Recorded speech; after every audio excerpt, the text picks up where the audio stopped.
Nous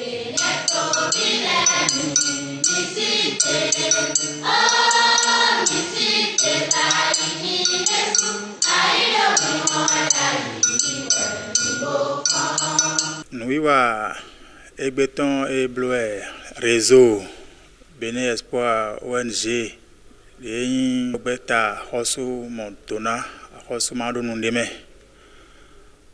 Nous va mener le fio à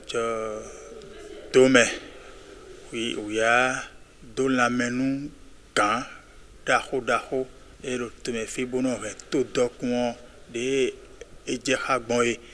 Bonou. Vivu miton e j'avais sin kudole ma no veme quand mon coton le miro kuyado la menawe ba wa tonje jigori ble mi de peti miro biblo nu kamba to kawo ero ya la check pa le ministère le bodo ministre ou le trop yo tc mais le miro biblo na peti bo na la kwa foda gbe te wa nu e kamba to ministre trop au ministère. Et quoi vous voulez être en matériel primaire, mais la Noël a été beau. Quand il y avait un campagne ministre trop ministère de la décentralisation. Mais dans le milieu de la doit être bédi. On reçoit morale que quand d'accord la fait, et bédi mais la fait, et bédi député la fait, et bédi ministre la fait, DG la fait. Quand d'accord que le ministère qui la fait, on nous le voit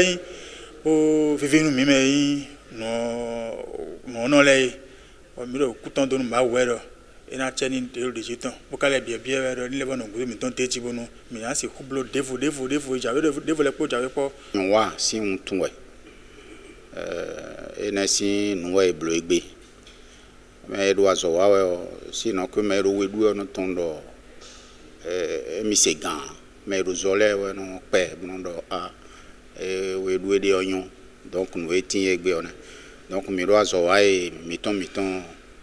mais tondo me de l'air au sobro, donc, il y a des kemi, bozemi, do, mais on va les mains, boado, tout miégé. Et d'un bloblo à son sommet d'eau à son dieu, donc, et blou, dans les vacants. On a les jazodi, on a les voix, bon, et un chlé. Bon, mais les deux mêlés on a mon a donc il doit zori quand on a pu nous kunde go bo wa be me mais pour non fan be no kere mais motime do quand egule ndo azo wa de o ewezon bon no yimo bon mais ka le 2000 o bi ku se gbe bo alo me on mi do azo wa e sans tagba de bu mande e ne wezon azo bo nous kon yitin